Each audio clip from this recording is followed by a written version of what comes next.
하나님 말씀 보시겠습니다. 하나님 말씀은 요한복음 1장 14절에서 18절까지 말씀입니다.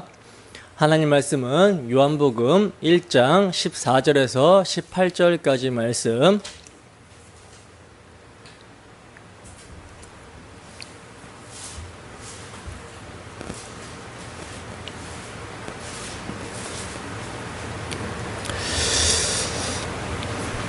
다 찾으셨으면 함께 한 목소리로 합독합니다. 시작. 말씀이 육신이 되어 우리 가운데 거하심에 우리가 그의 영광을 보니 아버지의 독생자의 영광이요 은혜와 진리가 충만하더라. 요한이 그에 대하여 증언하여 외쳐 이르되 내가 전에 말하기를 내 뒤에 오시는 이가 나보다 앞선 것은 나보다 먼저 계심이라 한 것이 이 사람을 가리킴이라 하니라. 우리가 다 그의 충만한 데서 받으니 은혜 위에 은혜로라.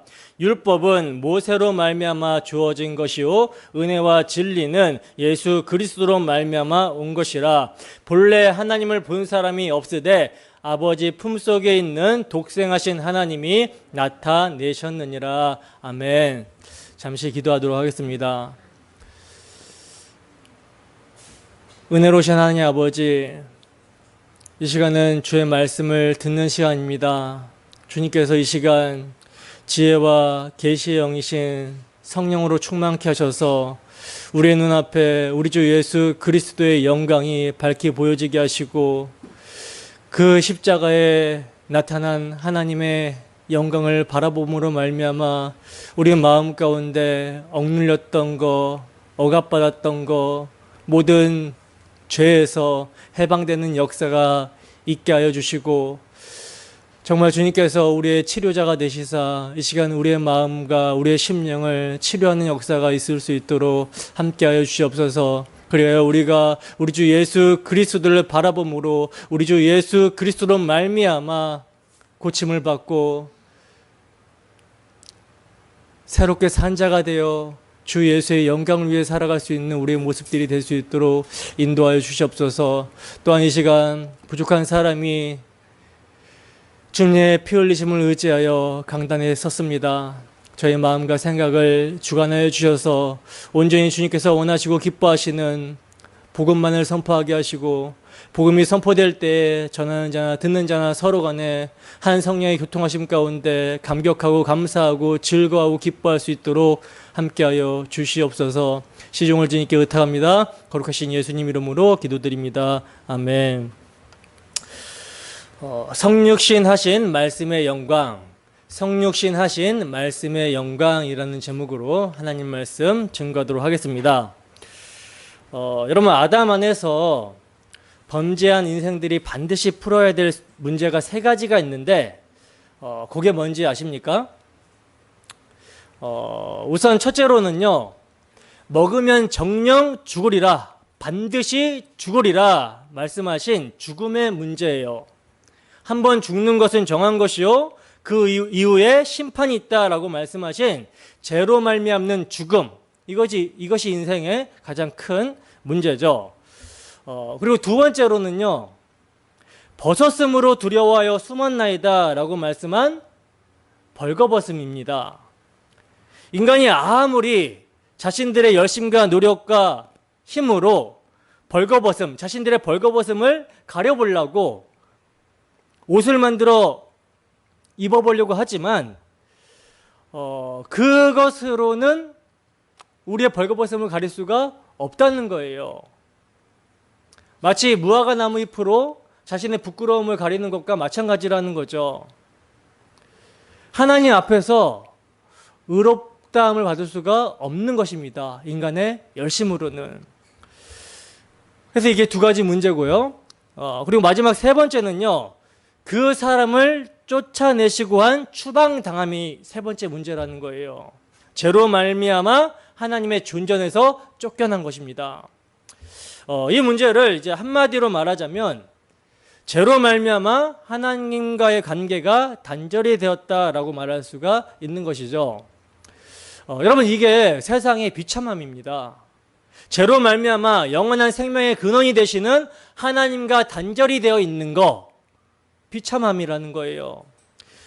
이러한 인생의 모습이요, 여러분, 이러한 인생의 비참함이요, 어떤 모습이냐면 그것은 마치 뿌리가 뽑힌 나무의 모습과 같다고 말할 수가 있는데, 왜 우리가 이제 뿌리가 뽑힌 나무가 잠시 잠깐은 살아있는 것처럼 보이지만 그 나무를 살았다라고 말할 수는 없잖아요. 그죠?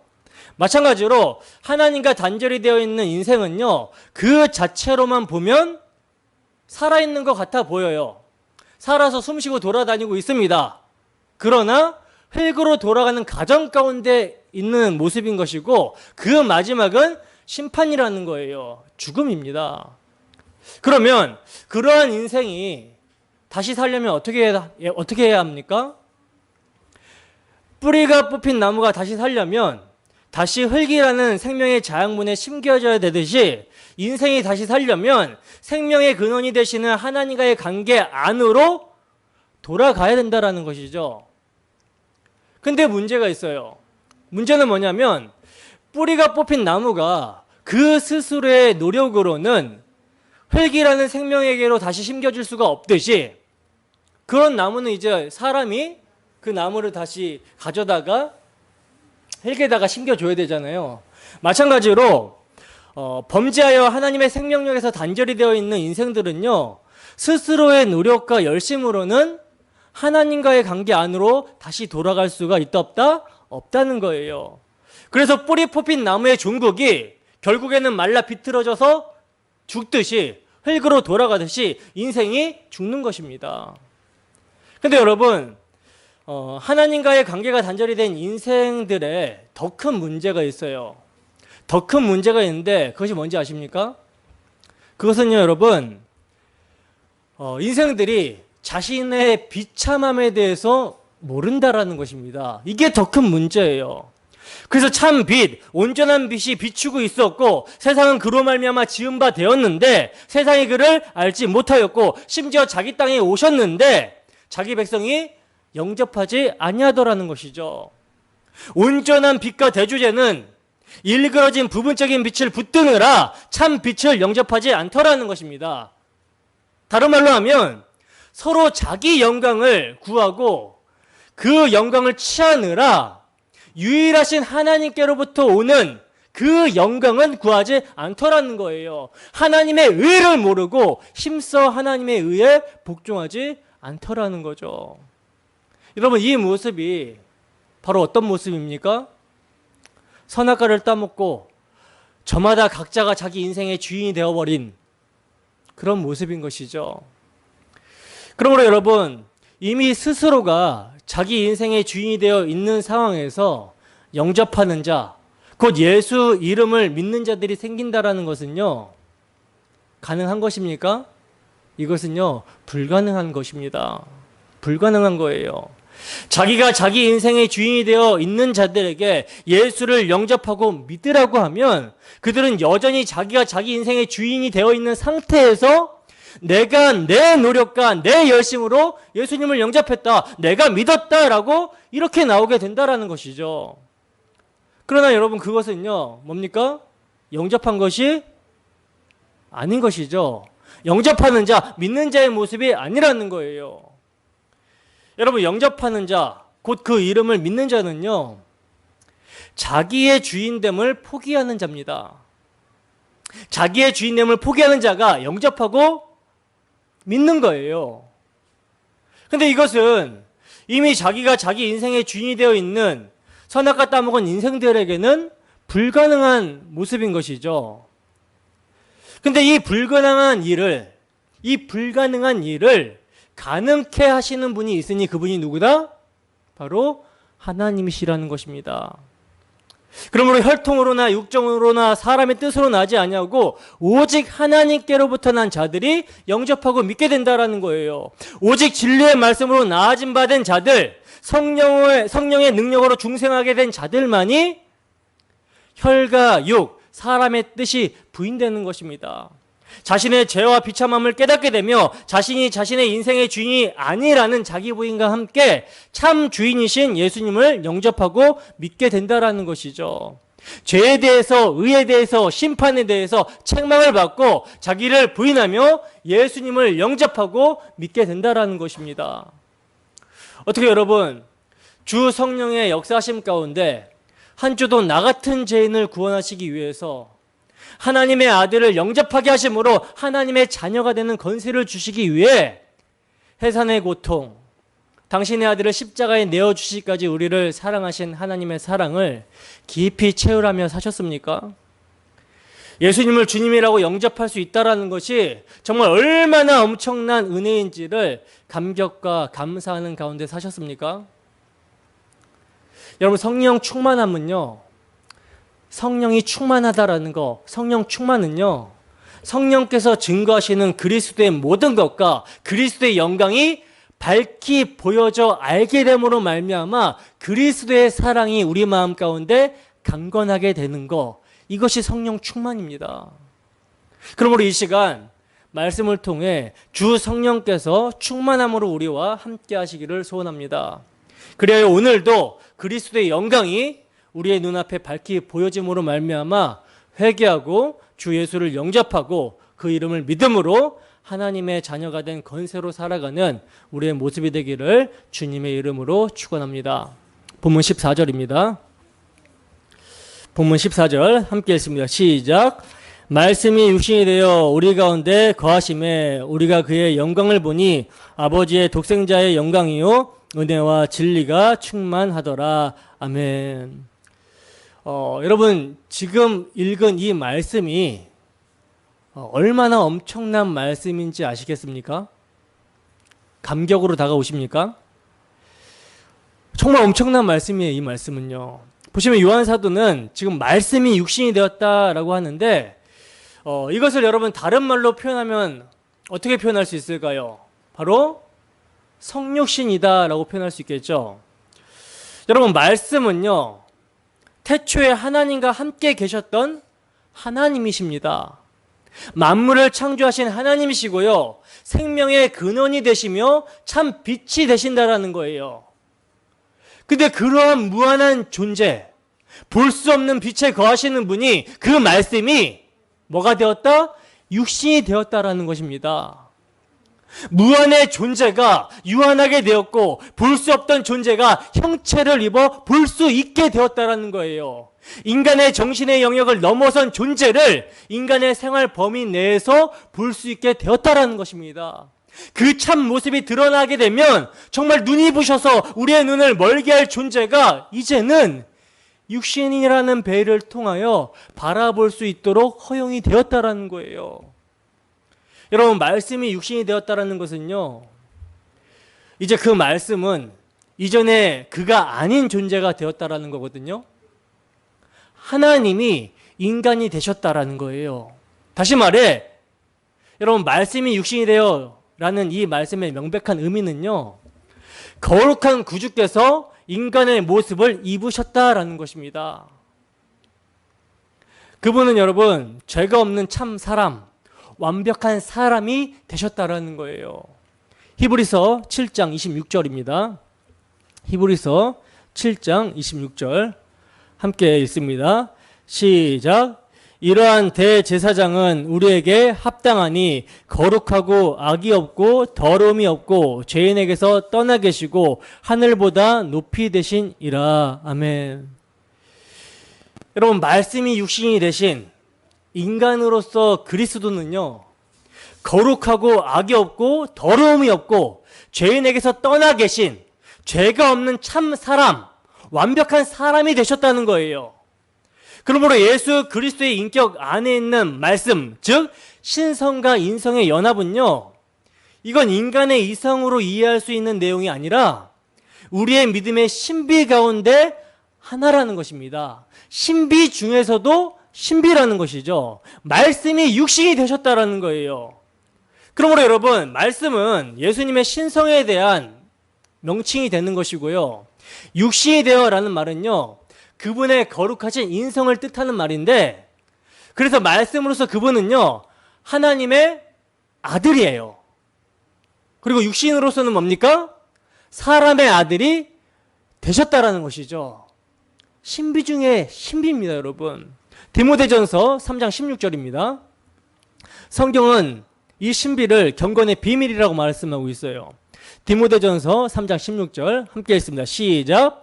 크도다 경건의 비밀이여 그렇지 않다 하느니 없도다. 그는 육신으로 나타난 바 되시고 영으로 의롭다 하심을 받으시고 천사들에게 보이시고 만국에서 전파되시고 세상에서 믿음 받으시고 영광 가운데서 올려지셨느니라. 아멘. 신비 중에 신비인 것이죠, 성육신이.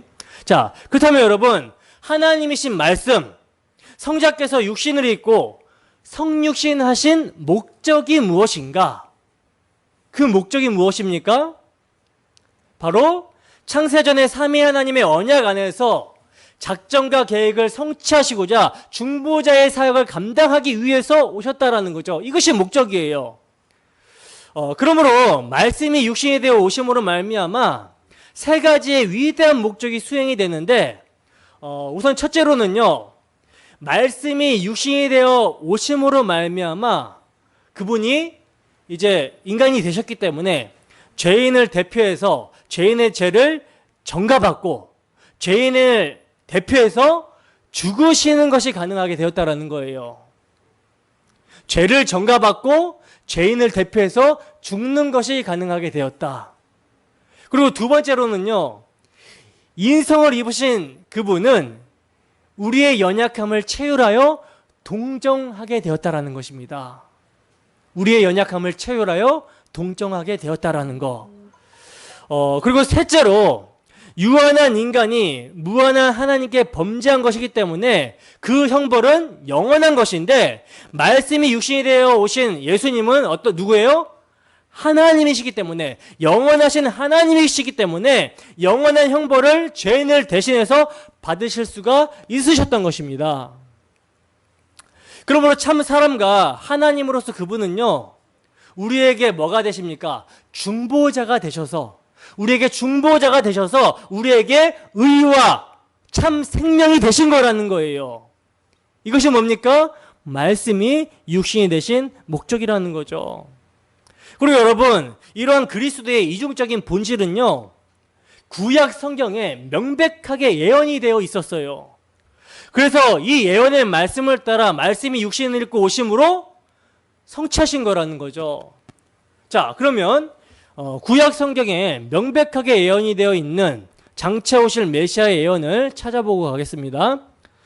성경은 그분을 때로는 인간으로 때로는 신으로 묘사를 하고 있는데, 함께 찾아보겠습니다. 창세기 3장 15절입니다. 창세기 3장 15절 함께 읽습니다. 시작. 내가 너로 여자와 원수가 되게 하고 내 후손도 여자의 후손과 원수가 되게 하리니 여자의 후손은 내 머리를 상하게 할 것이요 너는 그의 발꿈치를 상하게 할 것이니라 하시고. 아멘. 자, 창세기 3장 15절, 이 말씀은 우리가 너무나도 잘 아는 말씀이죠. 아담과 하와가 범죄하자마자 하나님께서는 메시아 언약을 세워주시는 장면인데, 여기서는 지금 말씀으로 오실 분은 어떻게 표현하고 있습니까? 인성을 입고 세상에 오실 여자의 후손으로 표현을 하고 있다는 거죠. 자, 신명기 18장 18절입니다. 함께 읽습니다. 시작. 내가 그들의 형제 중에서 너와 같은 선지자 하나를 그들을 위하여 일으키고 내 말을 그 입에 두리니 내가 그에게 명령하는 것을 그가 무리에게 다 말하리라. 아멘. 자, 여기서도 이제 말씀으로 오실 메시아가 인성을 입고 오실 것이라는 말씀을 하고 있는데, 모세와 같은 선지자로 오실 것이 예언이 되었다라는 것이죠. 모세와 같은 선지자로 오실 것이 예언이 되어 있다라는 거예요. 사무엘하 7장 12절입니다. 사무엘하 7장 12절 함께 읽습니다. 시작. 내 수완이 차서 내 조상들과 함께 누울 때에 내가 내 몸에서 날 내 씨를 내 뒤에 세워 그의 나라를 견고하게 하리라. 아멘. 자, 이 말씀은 뭡니까? 나단의 신탁에 대한 말씀이죠. 여기서는 말씀으로 오실 메시아에 대해서 다윗의 씨, 다윗의 자손으로 오실 분이라고 말씀하고 있는 거예요. 그러니까 말씀이 인성을 입고 오실 것이다 라는 사실을 지금 예언하고 있는 것이죠. 자, 이사야서 42장 1절 말씀도 보겠습니다. 함께 했습니다. 시작. 내가 붙드는 나의 종, 내 마음에 기뻐하는 자, 곧 내가 택한 사람을 보라. 내가 나의 영을 그에게 주었은즉 그가 이방에 정의를 베풀리라. 아멘. 여기서도 뭡니까? 말씀으로 오실 분을 어떻게 표현하고 있습니까? 택한 사람, 즉 인성을 입고 오실 분으로서 여호와의 종으로 묘사를 하고 있다는 거예요. 자, 이사야서 53장 3절도 보겠습니다. 함께 했습니다. 시작. 그는 멸시를 받아 사람들에게 버림받았으며 간고를 많이 겪었으며 질고를 아는 자라. 마치 사람들이 그에게서 얼굴을 가리는 것 같이 멸시를 당하였고 우리도 그를 귀히 여기지 아니하였도다. 아멘. 여러분, 이 말씀은 이사야 선지자 말씀 중에서도 가장 유명한 메시아 예언에 대한 말씀인데, 여기서도 뭡니까? 말씀으로 오실 메시아의 인성을 말씀하고 있죠. 사람들에게 버림받으실 분으로 간고를 많이 겪었으며 질고를 아는 자로 오실 것이다 라는 사실을 예언하여 말씀하고 있다는 거예요. 이사야서 4장 2절 말씀도 봅니다. 이사야서 4장 2절 말씀 함께 했습니다. 시작. 그 날에 여호와의 싹이 아름답고 영화로울 것이요 그 땅의 소사는 이스라엘의 피난한 자를 위하여 영화롭고 아름다울 것이며. 아멘. 여기서는 이제 방금 읽은 말씀과 대두적으로는 인성을 입고 말씀으로 오실 분을 이제 아름답고 영화로운 여호와의 싹으로 말씀을 하고 있다는 거예요. 이사야서 9장 6절 말씀도 보겠습니다. 이사야서 9장 6절 말씀 함께 했습니다. 시작. 이는 한 아기가 우리에게서 낳고 한 아들을 우리에게 주신 바 되었는데 그의 어깨에는 정사를 메었고 그의 이름은 기묘자라 모사라 전능하신 하나님이라 영존하시는 아버지라 평강의 왕이라 할 것임이라. 아멘. 여러분, 이 말씀도 예언의 말씀인데, 메시아에 대한 예언의 말씀인데, 여기서는 말씀으로 오실 메시아에 뭘 말씀하고 있습니까? 신성을 말씀하고 있죠. 말씀이 기묘자요 모사라 전능하신 하나님이요 영존하시는 아버지요 평강의 왕으로 오실 것임을 예언하여 말씀하고 있다는 거예요. 말라기 3장 1절 말씀도 보겠습니다. 함께 했습니다. 시작. 만군의 여호와가 이르노라 보라 내가 내 사자를 보내리니 그가 내 앞에서 길을 준비할 것이요 또 너희가 구하는 바 주가 갑자기 그의 성전에 임하시리니 곧 너희가 사모하는 바 언약의 사자가 임하실 것이라. 아멘. 자, 여기서도 말씀으로 오실 분의 뭘 얘기합니까? 신성에 대해서 말씀하고 있는데, 주 여호와로서 그분은 갑자기 그의 성전에 임하실 것이다 라고 예언하여 말씀하고 있다는 거예요. 미가서 5장 2절 말씀입니다. 미가서 5장 2절 말씀 함께 했습니다. 시작. 베들레헴 에브라다야 너는 유다 족속 중에 작을지라도 이스라엘을 다스릴 자가 내게서 내게로 나올 것이라. 그의 근본은 상고의 영원에 있느니라. 아멘. 자, 이제 마지막으로 여기서는 뭡니까? 말씀으로 오실 분이 베들레헴에서 나실 것이요 그분이 이스라엘을 다스리실 것인데 그의 근본은 상고의 영원인 분이라고 묘사를 하고 있습니다. 그분의 신성에 대해서 지금 예언을 하고 있는 것이죠.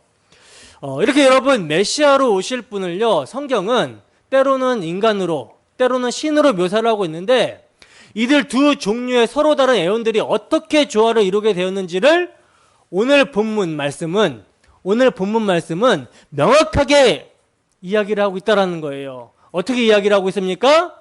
말씀이 육신이 되어. 베들레헴에서 나신 분은 하나님이시오 영원하신 말씀이셨다라는 거예요.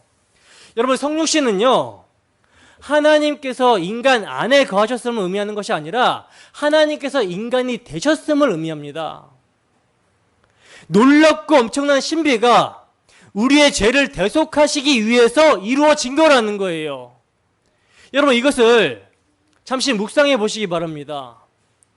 엄청난 소망의 말씀인 것이죠. 여러분, 주님께서 성육신하시지 않으셨다면 우리의 구원은 있을 수 있어요, 없어요? 없습니다. 우리의 문제가 해결될 길이 있습니까, 없습니까? 제가 서두에 세 가지 문제를 말씀을 드렸잖아요. 첫 번째, 죽음의 문제. 두 번째, 벌거벗음의 문제. 세 번째, 추방당함, 쫓겨남의 문제. 이 세 가지의 문제가 해결될 방도가 있어요, 없어요? 없다는 거예요. 구원은 일어날 수가 없습니다. 그러나 여러분, 우리 주님께서는요, 아버지의 뜻을 따라, 아버지의 선하신 뜻을 따라 우리의 구원을 위해 말씀이 육신이 되어 오신 것입니다. 여러분, 여기에 대한 감격과 감사가 있으십니까? 여러분, 우리가 세상을 살아가면서 지치고 힘든 일이 있을 때마다 이것을 여러분, 우리는 묵상을 해야 돼요. 그것을 묵상하게 되면 우리의 삶의 원망과 불평이 아니라 감사와 찬양이 넘치게 됩니다. 자, 그리고 계속해서 보시면 요한 사도는 더 나아가 그 육신이 되신 말씀이 우리 가운데 거하셨다라고 말씀하고 있죠. 우리 가운데 거하셨다. 여기서 여러분, 거하심에 거한다라고 번역이 된 단어가 헬라어로 스케노라는 단어거든요. 이 단어의 뜻은요, 장막을 치다, 텐트를 치다라는 뜻이에요. 그러니까 직역하면 뭐겠습니까? 말씀이 육신이 되어 우리 가운데 회막을 두르셨다, 텐트를 치셨다라는 말이 되는 것이죠. 여러분, 장막, 회막은요, 여러분들이 잘 아시다시피 뭘 의미합니까? 구약의 성막을 의미하는 것이죠. 구약의 성막. 근데 왜 성경이 예수 그리스도가 사람 가운데 거하시는 것을 회막을 치다, 장막을 치다라고 표현을 하고 있는 걸까요? 그건요, 여러분, 구약 성경에 등장하고 있는 그 성막이 바로 예수 그리스도를 상징하고 있었기 때문에 이렇게 표현을 하고 있는 거라는 거예요. 우선 여러분, 성막은요, 언제나 이스라엘 백성들의 중심이었습니다. 그래서 성막을 중심으로 항상 서쪽에는 레이지파 자손 중에 게르손 자손들이 있었고요, 성막의 남쪽에는 레이지파 자손 중에 고아 자손들이 있었어요.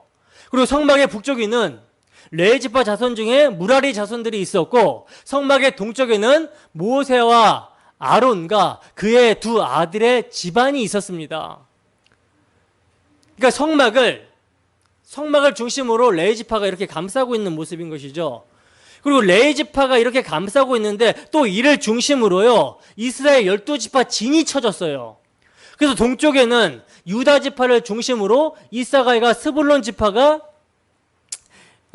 진을 쳤었고, 서쪽에는 에브라임 지파를 중심으로 베냐민과 므낫세 지파가 진을 쳤었고, 그리고 남쪽에는 르우벤 지파를 중심으로 갓과 시므온 지파가 진을 쳤었고, 그리고 북쪽에는 단 지파를 중심으로 납달리 지파와 아셀 지파가 이렇게 진을 쳤었어요. 그러니까 이것은 뭘 말하는 것입니까? 이스라엘, 즉 영적 이스라엘 교회는 누굴 중심으로? 그리스도를 중심으로 모인다라는 것입니다. 그러니까 교회의 중심, 영적 이스라엘의 중심은 예수 그리스도가 중심이 되신다라는 것을 말씀하고 있는 거라는 거예요. 그리고 여러분, 성막은요, 뭘 보관했던 장소죠? 뭘 보관했던 장소입니까?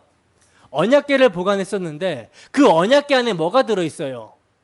율법의 두 돌판이 들어있었죠. 그러니까 율법을 보관했던 장소가 성막입니다. 여호와께서 주신 십계명의 처음 돌판은 이스라엘의 우상 숭배로 말미암아 깨어져 버렸죠. 그러나 모세가 다시 받은 두 번째 돌판은요, 안전하게 보관이 돼서 법궤에 다시 들어가게 됩니다. 그래서 율법을 새긴 돌판은 성소 안, 지성소에 손대지 않은 채 완전하게 보관이 되었다라는 거예요. 여러분, 이건 역시 뭘 가리키고 있는 것입니까? 뭘 가리키고 있는 것이죠? 예수님을 가리키고 있는 것이죠. 여러분, 스케노, 성막으로 오신 예수님은요, 하나님의 말씀을 외부로부터 받아서 지키신 분이 아니라 예수님은 하나님의 말씀 자체였다라는 거예요. 그래서 시편 40편에서 예수님을 가리켜 말하기를 이렇게 말씀하고 있는 것이죠. 시편 40편 7절에서 8절 말씀입니다.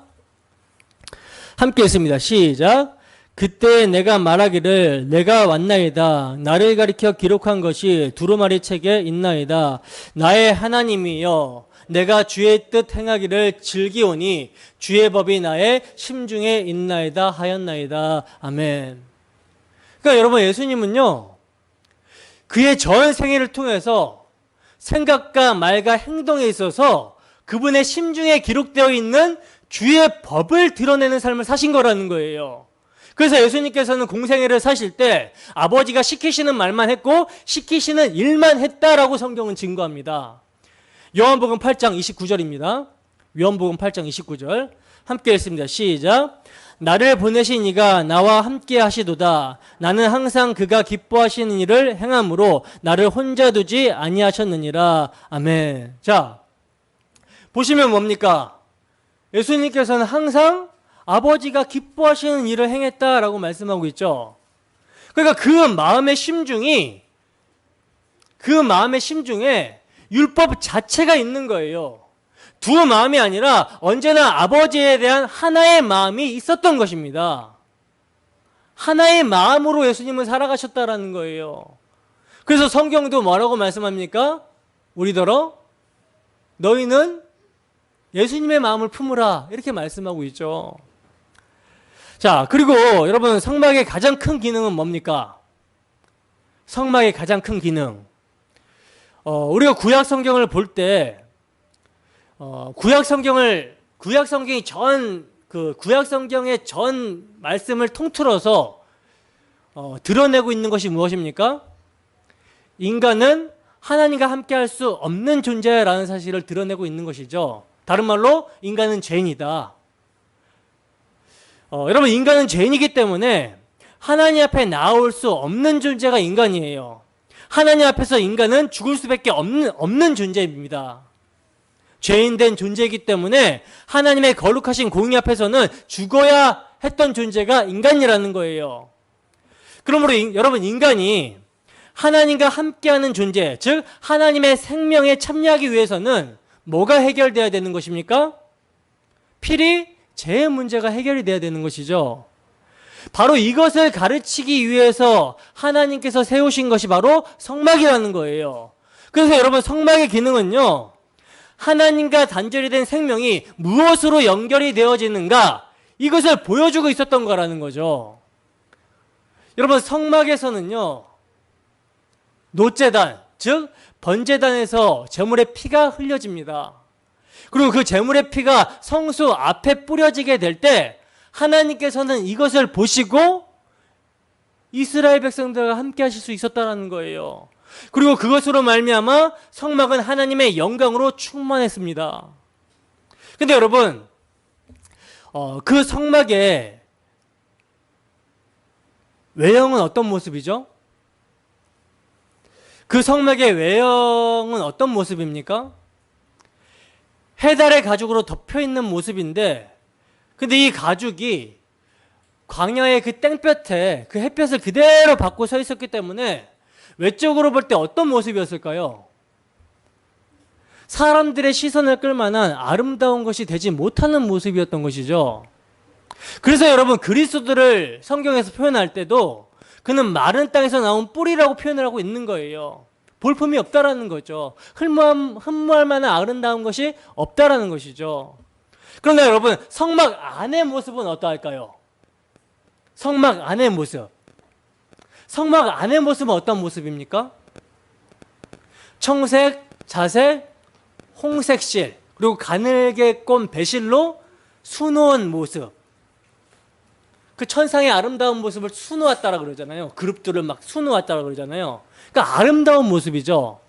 그리고 여러분, 그 안에는요, 다 금으로 된 기구들이 들어있었어요. 등잔대가 있었고, 진설병이 있었고, 분향단이 있었고, 그리고 하나님의 임재를 상징하는 법궤, 시은자가 있었습니다. 그러니까 이건 뭐예요? 다 예수 그리스도의 신성을 상징하는 것들로 가득 차 있었던 거라는 거죠. 성막 안에는. 예수 그리스도의 신성을 상징하는 것들로, 아름다운 것들로 가득 차 있었다라는 거예요. 성막 안에는. 근데 겉은 어떤 모습입니까? 겉의 모습은 어때요? 성막 겉의 모습은 광야의 땡볕, 햇볕을 받아가지고 거무스름한 해달의 가죽으로 덮여 있었기 때문에 외관상으로 볼 때는 아름다움을 전혀 찾아볼 수가 없었던 거라는 거죠.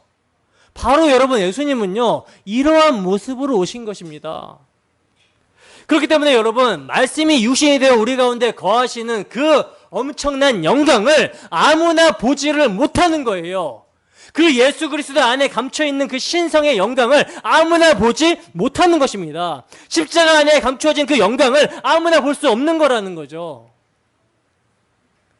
그러므로 이 영광을 볼 수 있는 자는요, 혈통으로나 육정으로나 사람의 뜻으로 나지 아니하고 오직 하나님께로부터 난 자들만 그 영광을 볼 수 있다는 거예요. 그래서 여러분, 오늘 본문 중에 가장 중요한 단어가요, 데오마이, 봄에, 보다라는 단어인 것입니다. 우리가 그 영광을 봄에. 여러분, 독생자의 영광을 볼 수 있다라는 거, 바로 이것이 기적입니다.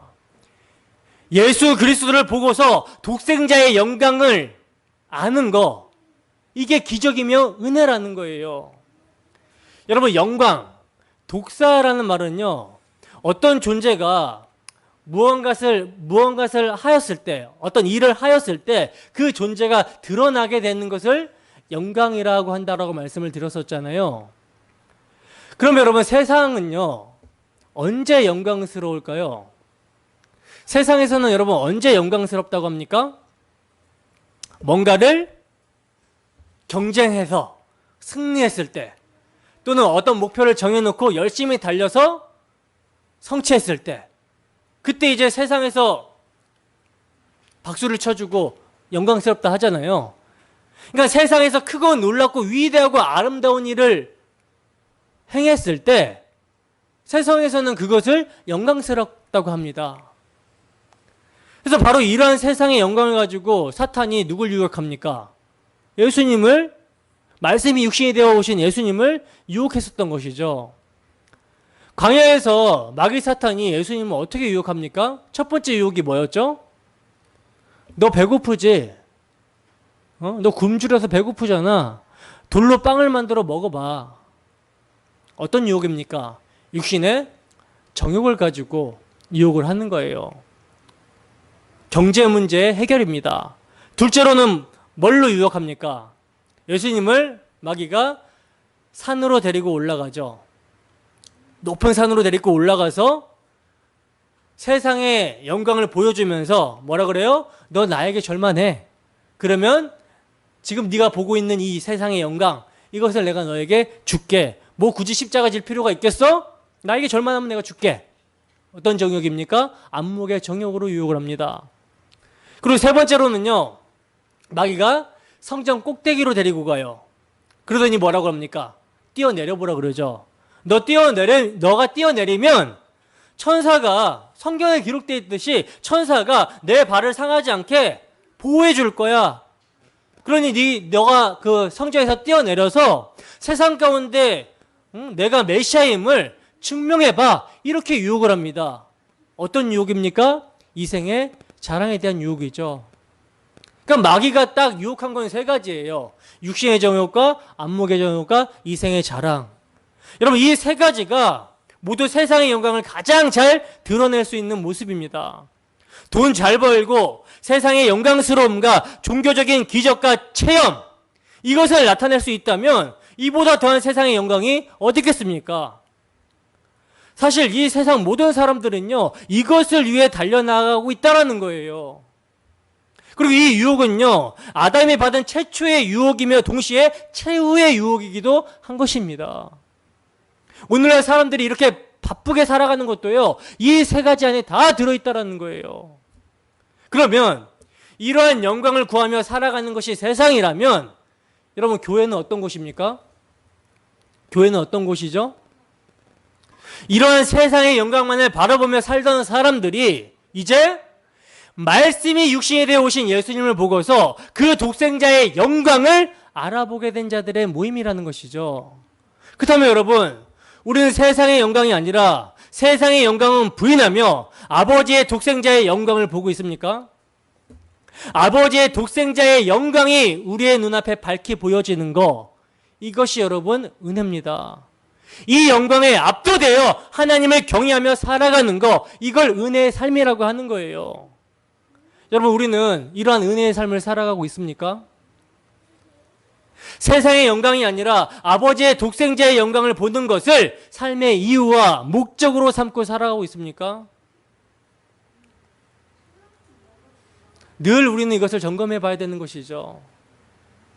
자, 이제 독생자의 영광, 독생자의 영광이 무엇인지를 말씀을 통해서 찾아보도록 하겠습니다. 빌립보서 2장 6절에서 8절 말씀입니다. 빌립보서 2장 6절에서 8절 말씀 함께 했습니다. 시작. 그는 근본 하나님의 본체시나 하나님과 동등됨을 취할 것으로 여기지 아니하시고 오히려 자기를 비어 종의 형체를 가지사 사람들과 같이 되셨고 사람의 모양으로 나타나사 자기를 낮추시고 죽기까지 복종하셨으니 곧 십자가에 죽으심이라. 아멘. 보시면 독생자 예수 그리스도의 영광을 어떻게 말씀하고 있죠? 어떻게 말씀하고 있습니까? 자기를 비워 종이 되심이 독생자의 영광이라고 지금 말씀을 하고 있죠. 여러분, 세상의 영광은요, 미꾸라지가 용이 되는 것을 영광이라고 하는데, 그러나 독생자의 영광은 종의 모습으로 오셔서 십자가에 죽기까지 낮아지심을 영광이라고 말씀하고 있다는 거예요. 그렇다면 이러한 낮아지심과 십자가의 죽으심이 왜 영광이 되는지를 봅시다. 누가복음 2장 14절입니다. 누가복음 2장 14절 함께 읽습니다. 시작. 지극히 높은 곳에서는 하나님께 영광이요 땅에서는 하나님이 기뻐하신 사람들 중에 평화로다 아니라. 아멘. 여러분, 문맥을 보시면요, 지금 베들레헴이라고 하는 다윗의 동네에 요셉과 마리아가 호적을 하러 올라갔어요. 근데 마리아가 해산할 날이 차서 아이를 낳아야 되는데 묵을 여간이 없는 것입니다. 그래서 예수님은 어디에다가 낳냐면 마구간에서 낳았다라는 거예요. 그리고는 아기 예수님을 강보에 싸서 말구유에 뉘어 누웠다라는 것이죠. 근데 여러분, 이 소식을요, 천사가 그 지역의 목자들에게 알리면서 뭐라고 노래를 하냐면 지극히 높으신 곳에서 하나님께 영광이라고 노래하고 있는 것입니다. 여러분, 하나님께 영광이 되는 사건이 독생자의 마구간 탄생이라는 거예요.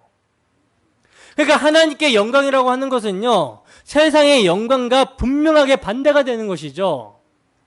그러나 그렇다고 해가지고 가난하여 어렵게 태어난 사람들이 다 영광스럽다고 하는 말은 아닙니다, 여러분.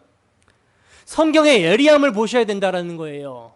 성경의 예리함이 뭡니까? 독생자, 하나님의 아들이 말구유에 누이신 사건을요, 표적이라고 말씀하고 있다는 거예요. 표적. 그러니까 표적이 하나님의 아들이 말구유에 누인 사건이라는 것이죠.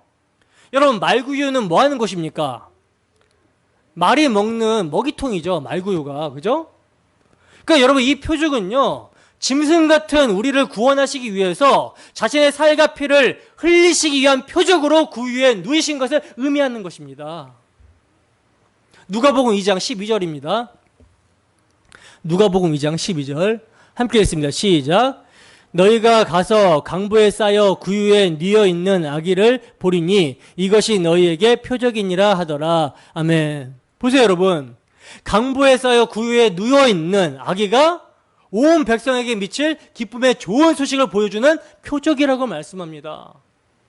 그러므로 이러한 탄생이 하나님께 영광이 되는 것은요, 하나님의 은혜와 긍휼이 드러나는 것이기 때문에 하나님께 영광이 되는 거라는 거죠. 사람의 손으로, 사람의 능력으로 뭔가를 만들어내어서 하나님께 영광을 돌리는 것이 아니라 독생하신 그분을 보니 하나님의 은혜와 진리가 충만한 것이 보이더라는 거예요. 그렇다면 이것이 독생자의 영광일지인데 이 영광을 누구만 알아보게 되는 것입니까? 바로 땅에서 하나님의 기뻐하심을 입은 사람들만이 알아보게 된다라고 하는 거예요. 그러므로 예수님의 낮아지심이 하나님께 영광이요 땅에서는 기뻐하심을 입은 사람들 중에 평화라고 천사들이 노래하고 있는 것입니다.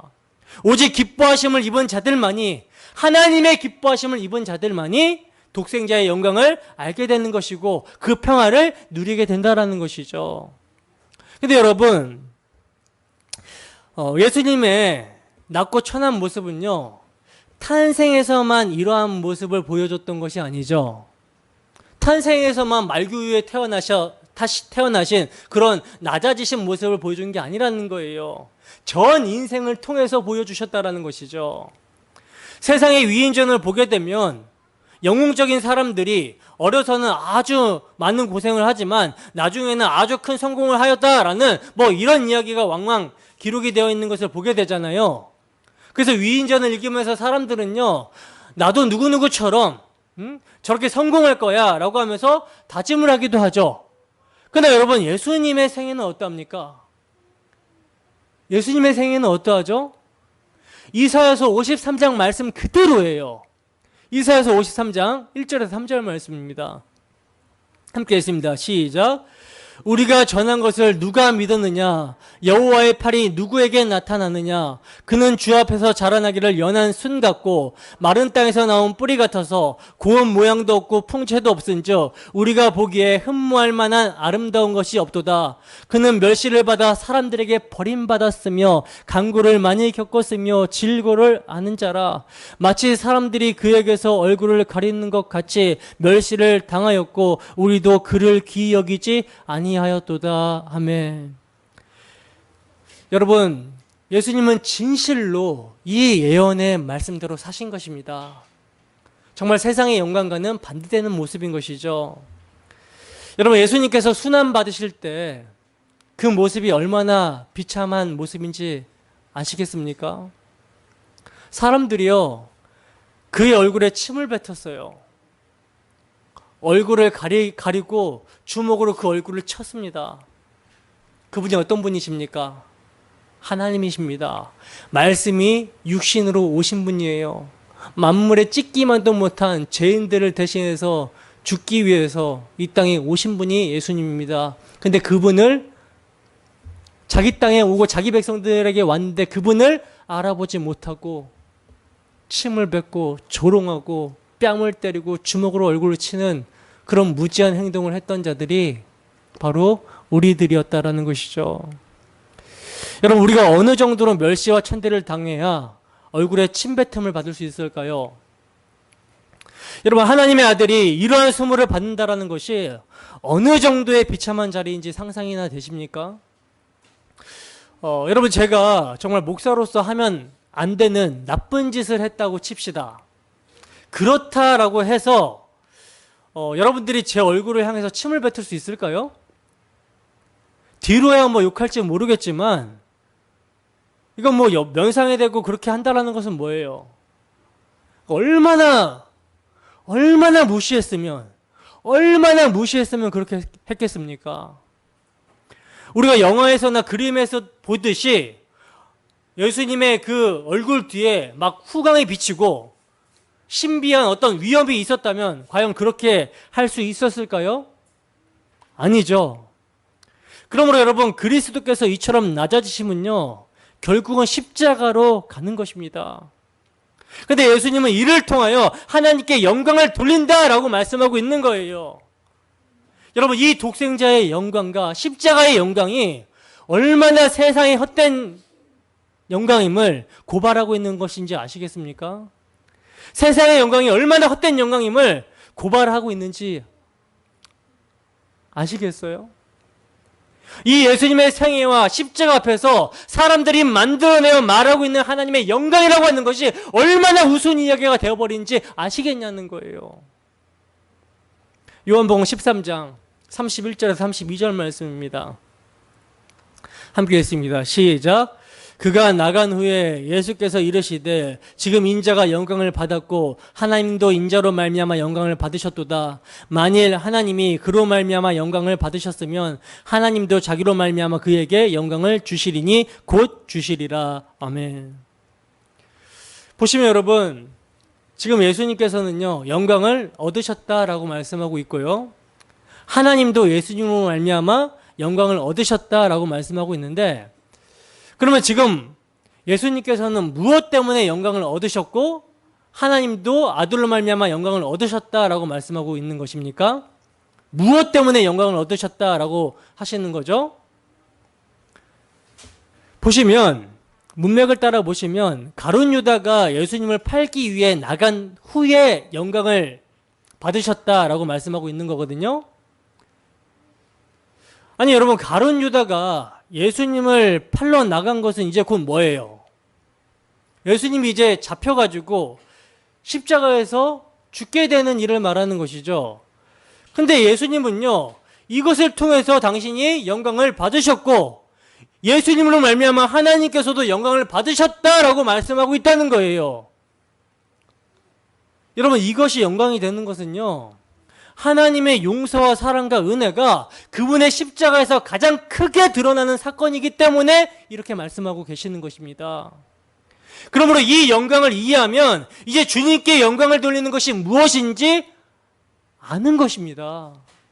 바로 주님의 은혜를 제대로 아는 것이 하나님께 영광이 되는 것이며 아들을 영화롭게 하는 것이 하나님을 영화롭게 하는 거라는 거예요. 그래서 여러분, 바울 사도가 무엇을 자랑합니까? 뭘 자랑합니까? 바울 사도가 우리 주 예수 그리스도의 십자가 외에는 아무것도 알지 않기로 작정하고 십자가만 자랑하겠다라고 그러죠.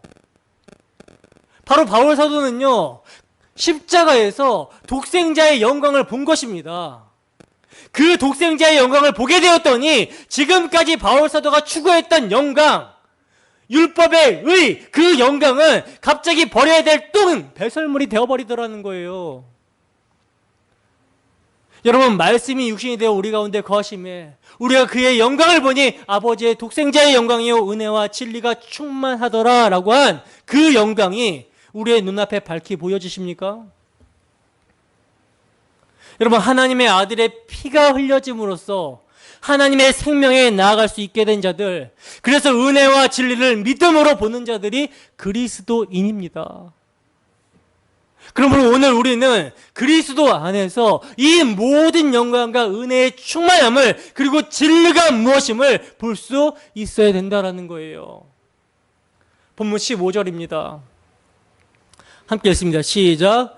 요한이 그에게 대하여 증언하여 외쳐 이르되 내가 전에 말하기를 내 뒤에 오시는 이가 나보다 앞선 것은 나보다 먼저 계심이라 한 것이 이 사람을 가리킴이라 하니라. 아멘. 보시면 지금 세례 요한은요, 태초에 하나님과 함께 계셨던 말씀, 곧 하나님이 이제 육신이 되어 우리 가운데 거하심으로 말미암는 독생자의 영광을 증언하고 있는데, 그가 말씀이 육신이 되신 예수님의 뭘 전하고 있냐면 그분의 선제성, 신성을 증언하고 있다는 거예요. 그래서 보시면요, 지금 세례 요한은 내 뒤에 오시는 그리스도가 나보다 앞선 것은 뭐라고 그래요? 나보다 먼저 계심이라고 말씀하고 있죠. 여러분, 시기적으로 보면요, 성경을 읽어보면요, 시기적으로 세례 요한이 예수님보다 6개월 먼저 태어났어요. 세례 요한이. 근데 지금 세례 요한은요, 자기보다 그리스도께서 먼저 계셨다라고 증언을 하고 있습니다. 세례 요한은 지금 뭘 증언하고 있는 것입니까? 예수님의 선제성, 예수님의 하나님 되심, 예수님의 신성을 증언하고 있는 거라는 거죠. 그래서 본문 16절을 보시면 이렇게 연결이 되는 거예요. 자, 본문 16절입니다. 함께 읽습니다. 시작. 우리가 다 그의 충만한 데서 받으니 은혜 위에 은혜로라. 아멘. 보시면 우리가 다 그의 충만한 데서 받았다라고 말씀하고 있죠. 여러분, 그리스도는요, 말씀은요, 곧 하나님이 육신을 입고 우리 가운데 거하신 분입니다. 그리스도, 말씀은 하나님이 육신을 입고 우리 가운데 거하신 분이라는 거예요. 그리고 그분의 영광은요, 아버지의 독생자의 영광이었고 은혜와 진리가 충만했다라는 것입니다. 여러분, 예수님은요, 성자 하나님이십니다. 믿으십니까? 성자 하나님이세요. 하나님. 그러므로 우리가 존재하고 살아가는 모든 것은요, 다 그의 충만한 데서 받는 것입니다. 여러분, 그분은 당신의 빛을 선인과 악인에게 비추시며 비를 의로운 자와 불의한 자에게 내려주시는 은혜의 하나님이세요. 받을 자격 없는 자들에게, 경건치 않은 자들에게, 죄인이고 원수된 자들에게 은혜로 모든 것을 주시는 분이 하나님이시라는 것입니다. 근데 여기서 더 나아가서 세례 요한은요, 그 은혜 위에 은혜를 말씀하고 있다는 거예요. 그렇다면 이건 어떤 은혜를 말하는 것입니까? 당신 자신을 십자가에 내어주심으로 인생 최대의 문제인 죽음과 벌거벗음과 쫓겨남, 즉 죄의 문제를 해결해 주신 그 은혜를 말하고 있는 거라는 것이죠. 그래서 은혜 위에 은혜라는 거예요. 그러므로 여러분, 말씀이 육신이 되신 예수님으로 말미암아 우리는요, 요한복음 10장 28절에서 영생을 받았고 14장 27절에서는 평안을 받았습니다. 15장 11절에서는 기쁨을 받았고 17장 14절에서는 아버지의 말씀을 받았습니다. 그리고 20장 22절에서는 그의 성령을 받게 되었다는 거예요. 받을 자격이 전혀 없는 자에게 우리 주님께서는 당신 자신을 십자가에 내어주심으로 당신의 모든 것을 우리에게 값없이 주셨다는 것이죠. 은혜 위에 은혜인 것입니다. 근데 여러분, 이러한 우리의 은혜는 우리의 공로로 받는 것이 아니죠. 그래서 17절에서는 이렇게 말씀하고 있는 거예요. 함께 읽습니다. 시작. 율법은 모세로 말미암아 주어진 것이요 은혜와 진리는 예수 그리스도로 말미암아 온 것이라. 아멘. 여러분, 지금 모세와 그리스도, 율법과 은혜가 대조적으로 나타나고 있는데 구속사 맥락에서 이것을 깨닫는 것은요, 굉장히 중요한 요점이 됩니다. 그 예를 우리는 요한복음 8장에서 볼 수가 있는데, 요한복음 8장의 내용은 이제 현장에서 가늠하다가 잡힌 여자의 이야기거든요. 현장에서 어떤 여자가 가늠하다 잡혀왔어요, 예수님께로. 그리고 이 여자를 사람들이 예수님께로 끌고 옵니다. 그리고 이제 가늠한 여자를 중심으로요, 한쪽에서는 모세가 율법을 가지고 죽여야 된다라고 정죄를 하고 있고요, 다른 한쪽에서는 예수 그리스도께서 복음, 즉 은혜를 가지고 나도 너를 정죄하지 아니하노니 하면서 상반대의 선언을 하고 있는 것을 보게 된다라는 거예요. 여러분, 간음 현장에서 잡혀온 정말 변명의 여지가 없는 죄인을 현장에서 붙들렸어요. 변명의 여지가 없는 거죠. 근데 이 죄인을 예수님은 어떻게 정죄하지 않을 수 있었을까요? 예수님께서는요, 현장에 모인 사람들에게 너희 중에 죄 없는 자가 먼저 그를 돌로 치라, 이렇게 말씀하셨거든요. 그랬더니 어떤 반응을 보이니까 사람들이 하나 둘씩 자기가 손에 들고 있던 돌을 놓고 하나 둘씩 다 빠져나가고 누구만 남게 됩니까? 예수님이랑 가늠한 여자 둘만 현장에 남게 되죠. 그러면 여러분, 그때에 돌로 그 죄인된 여자를 칠 수 있는 사람은 누구밖에 없어요? 예수님밖에 없어요. 왜? 예수님은 죄가 없으신 분이기 때문에 예수님만 정죄할 수 있는 것입니다. 그죠? 근데 예수님께서는요, 뭐라고 그 여자에게 말씀하시냐면 나도 너를 정죄하지 않는다라고 말씀하시는 거예요. 어떻게 그러면 예수님께서 정죄하지 않을 수 있으신 것입니까?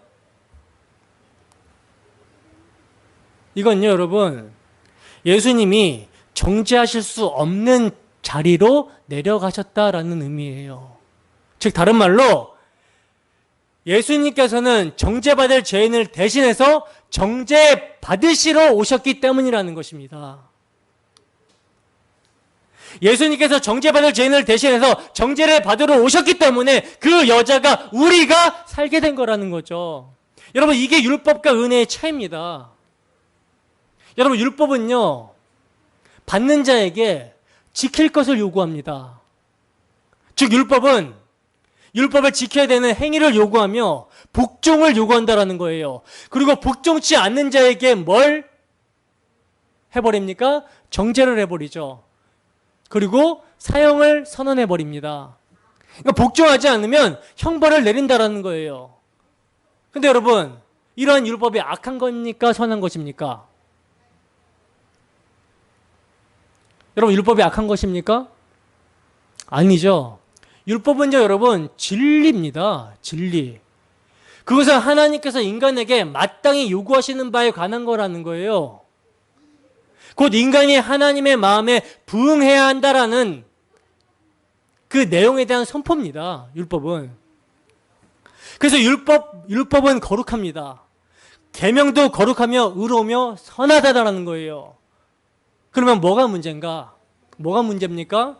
그것을 지키지 못하는 인간이 문제인 것이죠.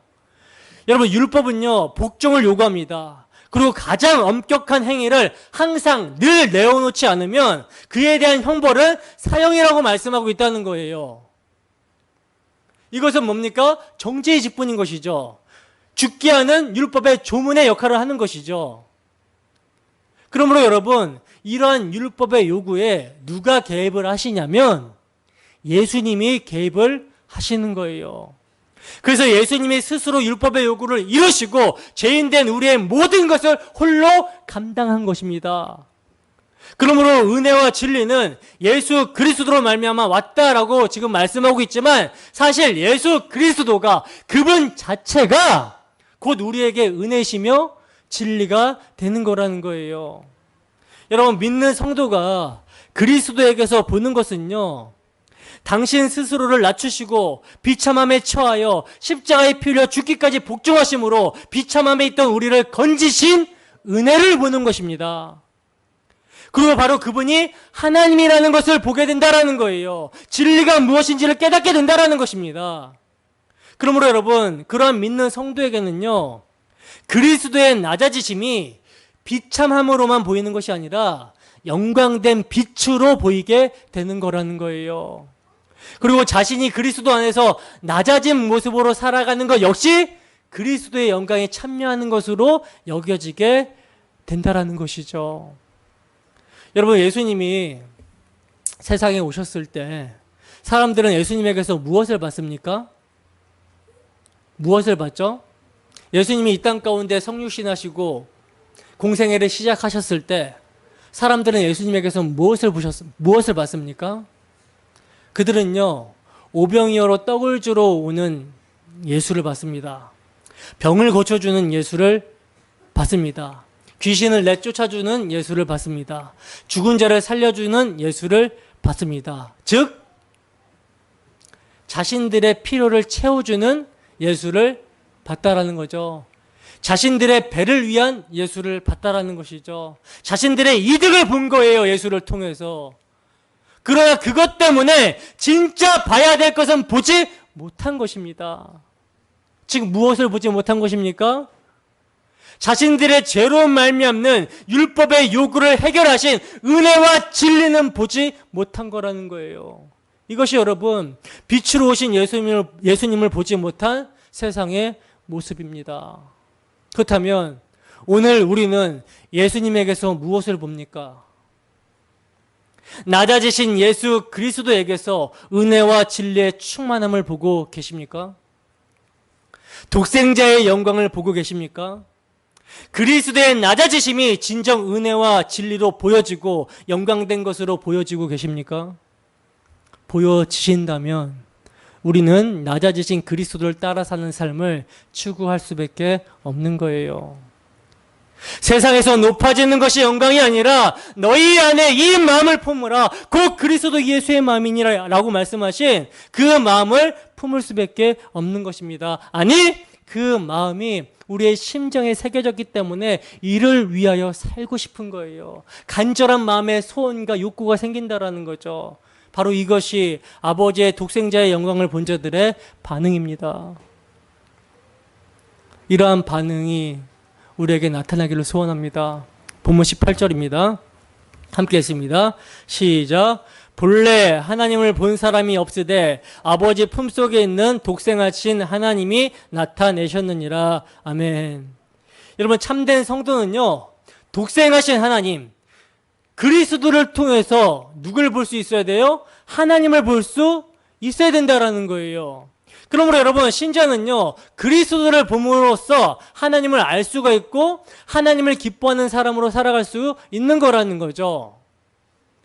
그러므로 여러분, 그리스도가 우리의 눈앞에 밝히 보여진 자로서 위선과 외식을 버리고 정말 솔직하게 어떤 고백을 해야 됩니까? 이 시간 우리가 어떤 고백을 해야 될까요? 주님, 저는 죄인입니다. 저를 긍휼히 여기소서. 여러분, 이것이 은혜와 진리 되시는 그리스도를 믿는 거예요. 여기에서 뭐가 알려집니까? 그리스도의 사랑이 알려지고, 그리스도의 사랑을 통해서 뭐가 새겨집니까? 주 성령으로 말미암아 하나님의 사랑이 부어진 바 됩니다. 이게 예수 믿는 거예요. 그렇기 때문에 우리에게 하트가 있는가? 누구든지 주를 사랑하지 않는 자는 저주를 받는다라고 얘기했는데, 정말 우리가 주를 사랑하는가? 하나님의 사랑을 아는가? 이것을 점검해 봐야 된다는 거죠. 그래서 말씀을 통해서, 우리가 매주 모여서 듣는 말씀을 통해서 이를 점검하고 이 마음이 있는지 확인하고 회개하고 다시 예수를 믿는 것입니다.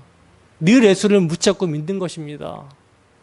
여러분, 율법이 육신으로 말미암아 할 수 없는 그것을 하나님은 하십니다. 어떻게 하십니까? 곧 죄로 말미암아 자기 아들을 죄 있는 육신의 모양으로 보내사 육신의 죄를 정하사 육신을 따르지 않고 그 영을 따라 행하는 우리에게 율법의 요구가 이루어지게 하시는 거라는 거예요. 그래서 여러분, 우리는요, 예수를 믿는 믿음으로 율법을 지킨 자가 되는 것입니다. 정죄함을 받는 것이 아니라 정죄함을 받지 않는 거예요. 왜? 율법을 지킨 자가 되었기 때문에. 어디 안에서? 그리스도 안에서. 그래서 그리스도 안에서는 결코 정죄함이 없는 것입니다. 이것 깨닫고 가는 거예요. 말씀을 통해서 정말 이렇게 우리가 죄인일 수 있는가? 죄가 폭로가 당하고, 그럼에도 불구하고 그리스도께서 이러한 희생을 우리를 대신해서 치르셨구나. 와, 하나님의 은혜에 감사하다. 거기서 하나님의 사랑을 보는 것이며, 그 하나님의 사랑에 반응하는 열심으로, 주를 향한 그 열심으로 주를 사랑하며 살기를 소원하게 되는 것이라는 것이죠. 여러분, 육신으로 오셔서 우리 가운데 거하신 그리스도에게서 이 은혜와 진리를 보십니까? 그리고 독생자 그리스도의 영광이 우리 눈앞에 보이십니까? 그렇다면 한 주간도 그분의 은혜와 영광을 찬송하며 더욱더 독생자의 영광, 그 십자가의 영광을 알아가기를 소원합니다.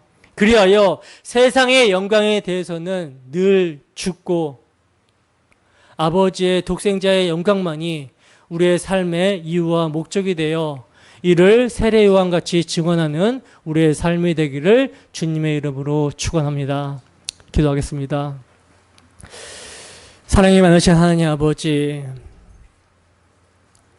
율법은 모세로 말미암음이고 은혜와 진리는 우리 주 예수 그리스도로 말미암음이라고 성경은 증거합니다. 하나님, 율법이라면 우리는 정죄를 받고 영원한 사망 가운데 심판을 받아 마땅한 존재지만, 율법이 육신으로 말미암아 연약하여 할 수 없는 그것을 하나님께서 행하심으로 죄로 말미암아 자기 아들을 죄 있는 육신으로 모양으로 보내사 육신의 죄를 정하여 육신을 따르지 않고 그 영을 따라 행하는 우리에게 율법의 요구가 이루어지게 하셨습니다. 그것이 하나님 십자가입니다. 하나님, 그 십자가가, 그 독생자의 영광이 주 성령의 역사로 말미암아 우리 눈앞에 밝히 보여지게 하시고, 우리가 한 주간을 살아감에 있어서도 그 영광을 바라보며 그리스도의 사랑을 알고 하나님의 사랑이 우리 마음 가운데 부어진 바 되어 그분을 사랑함으로 그분을 위하여 그분의 영광을 드러내는 삶을 살아갈 수 있도록 인도하여 주시옵소서. 감사드리며 거룩하신 예수님 이름으로 기도드립니다. 아멘.